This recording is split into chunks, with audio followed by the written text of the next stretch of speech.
Dans cette vidéo, on va expliquer la courbe représentative d'une fonction et l'égalité de deux fonctions. Donc, d'abord, on va commencer par la courbe représentative d'une fonction.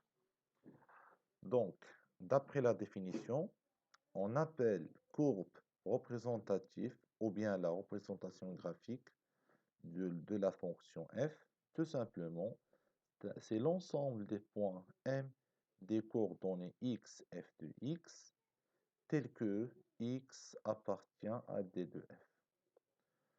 Donc, l'abréviation de la courbe représentative de la fonction f se note c de f. C'est-à-dire quoi? L'égalité f de x égale y. Donc, on a dit que, rappelez-vous que x, c'est l'antécédent et l'image, c'est f de x ou bien y. C'est-à-dire, le couple xy ou bien le couple x f de x représente un point dans le plan. C'est-à-dire, l'ensemble des points M des coordonnées x, y,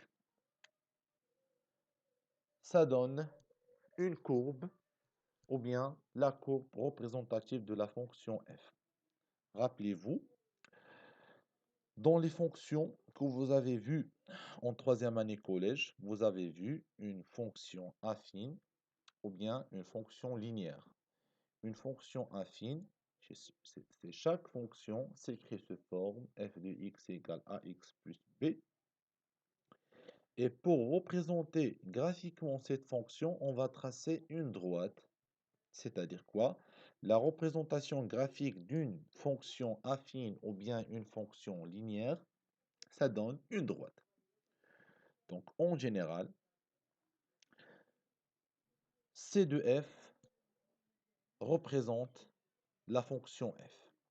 Autrement dit, chaque point appartient à C de f. Donc, ce point, ses coordonnées, c'est x, f de x.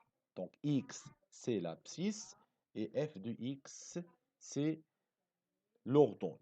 Très bien. On passe à l'exemple. On va commencer par l'exemple 1. Donc, d'après l'exemple 1, on a une fonction f définie par l'expression f de x égale 3x au carré moins 2x plus 1. Donc, si on calcule f de 1, on va trouver 2. Donc, l'égalité f de 1 égale 2, ça donne un point des coordonnées. 1, c'est l'abscisse, et f de 1 ou bien 2, c'est l'ordonnée. C'est-à-dire quoi? F de 1 égale 2, donc le point A des coordonnées 1, 2 appartient à C de f. Le point B des coordonnées moins 3, 34 appartient à C de f. Pourquoi? Parce que si on calcule f de moins 3, on va trouver f de moins 3 égale 34.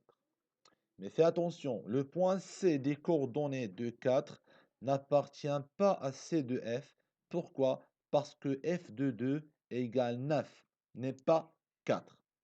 Très bien. L'exemple 2, on va considérer une fonction f définie sur R par l'expression f de x égale valeur absolue de x plus 1 plus valeur absolue de x moins 1.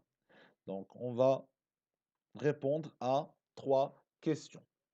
La première question, on va écrire f de x sans utiliser le symbole de la valeur absolue. La deuxième question, on va calculer f de moins 2, f de moins 1, f de 1 et f de 2. Et troisièmement, on va construire c de f. Très bien.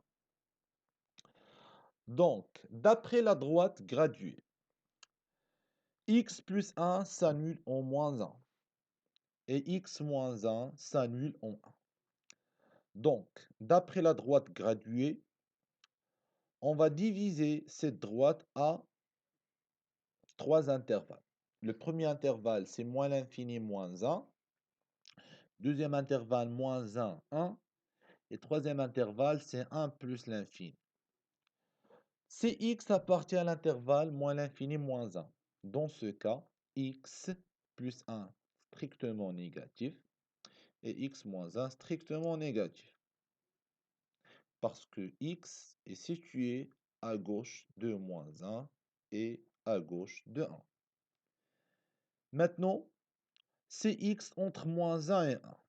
Donc, on peut trouver facilement que x plus 1 plus grand que 0, parce que x est situé à droite de moins 1, et x moins 1, il reste négatif. Pourquoi? Parce que x est situé à gauche de 1.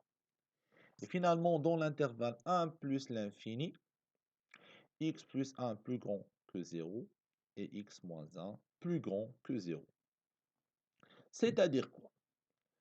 Donc, rappelez-vous, la valeur absolue de a égale a, c'est a positif, ou bien égale moins a, c'est a négatif. Donc, si x appartient à l'intervalle moins l'infini moins 1, on va remplacer la valeur absolue du x plus 1 par moins x moins 1. Et la valeur absolue du x moins 1, on va remplacer par moins x plus 1. Pourquoi? Tout simplement, d'après la droite graduée, dans l'intervalle moins l'infini moins 1, x plus 1 et x moins 1 sont des nombres négatifs. Donc, on va simplifier le calcul. Donc, f de x égale moins 2x quand x appartient à l'intervalle moins l'infini moins 1. Mais dans l'intervalle moins 1, 1, on va remplacer la valeur absolue du x plus 1 par moins x moins 1. Pardon, on va remplacer la valeur absolue du x plus 1 par x plus 1. Et la valeur absolue du x moins 1 par moins x plus 1. On va simplifier le calcul. On va trouver f de x égale 2. Donc f de x égale 2 quand x appartient à l'intervalle moins 1, 1. Et de même manière, quand x appartient à l'intervalle 1 plus l'infini, f de x égale x plus 1 plus x moins 1 qui égale 2x. Donc f de x défini par trois expressions. La première expression, c'est moins 2x quand x appartient à l'intervalle moins l'infini moins 1. La deuxième expression, f de x égale 2 quand x appartient à l'intervalle moins 1, 1. Et finalement, f de x égale 2x si x appartient à l'intervalle 1 plus l'infini. La deuxième question, f de moins 2, on va calculer facilement. On va trouver f de moins 2 égale 4. On va remplacer chaque x par moins 2. f de moins 1 égale 2. f de 1 égale 2. Et f de 2 égale 4. La troisième question, on veut représenter, ou bien on veut construire la courbe C de f. Dans ce cas, on va construire la courbe C de f dans trois intervalles. Premier intervalle, c'est moins l'infini moins 1. Deuxième intervalle, c'est moins 1, 1. Et finalement, troisième intervalle, c'est 1 plus l'infini. Donc,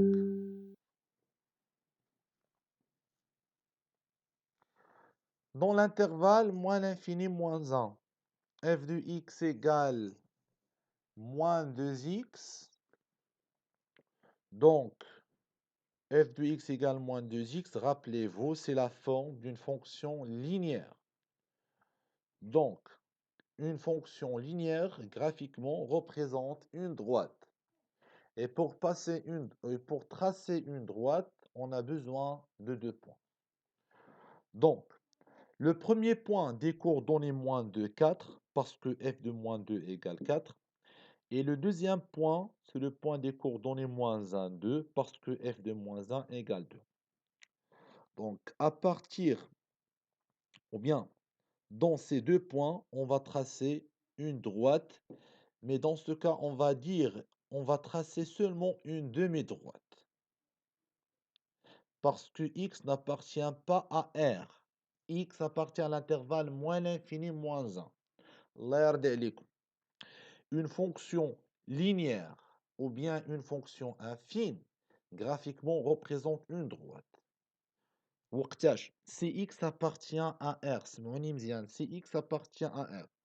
Mais il a qu'un x appartient à un intervalle non borné, la droite devient une demi-droite. Si x n'appartient pas à R, c'est-à-dire appartient par exemple à un intervalle non borné, c'est comme 3 plus l'infini ou bien moins l'infini moins 4, etc. Dans ce cas, la droite devient une demi-droite. Et si x appartient à un intervalle borné, par exemple comme 2, 4, moins 3, 5, dans ce cas, la droite devient un segment. Donc, tout simplement, quand x appartient à l'intervalle moins l'infini moins 1, on va tracer une demi-droite. Maintenant, quand x appartient à l'intervalle moins 1, 1, donc la droite devient un segment. Donc, quand vous voyez f de moins 1 égale 2, ça c'est le premier point.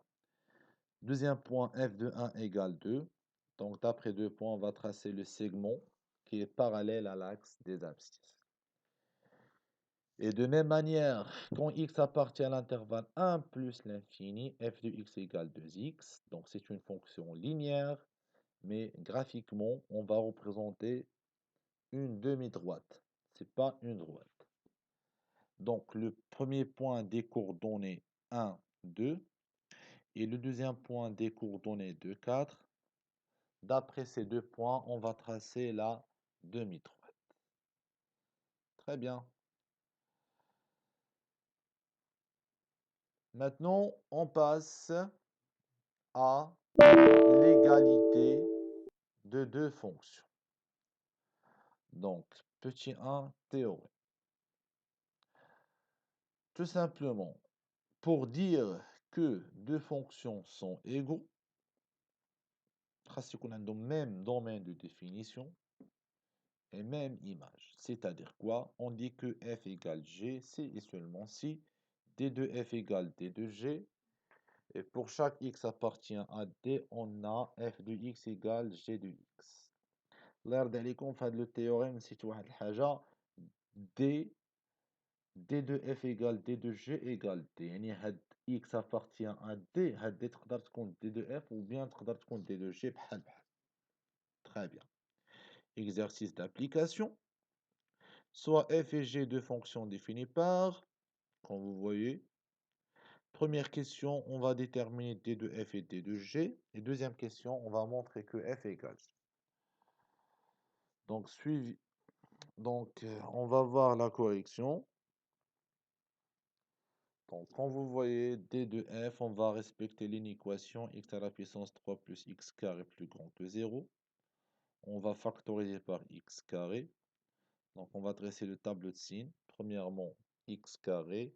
Deuxièmement, x plus 1. Et troisièmement, le produit. Donc, x carré s'annule en 0, mais elle reste toujours positive.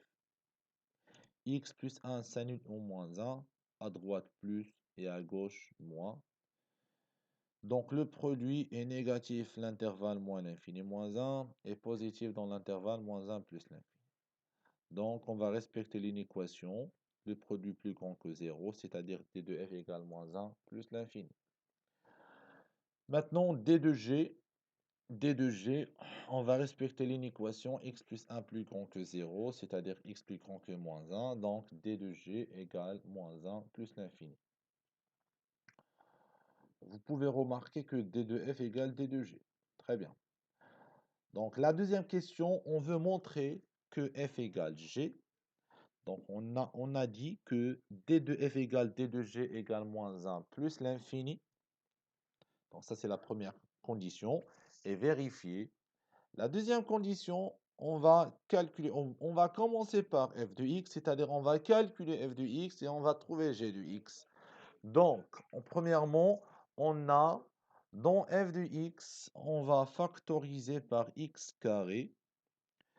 Et rappelez-vous, racine de a fois b égale racine de a fois racine de b.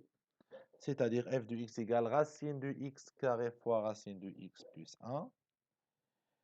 Et d'après le domaine de définition, x appartient à l'intervalle moins 1 plus l'infini. C'est-à-dire quoi? X peut être positif ou bien négatif. Donc, racine de x carré, on va remplacer par la valeur absolue de x.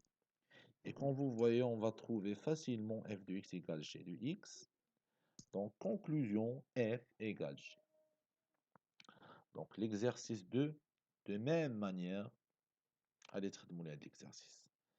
Et voilà, donc ساليت l'explication ديال la partie 2 في الcours.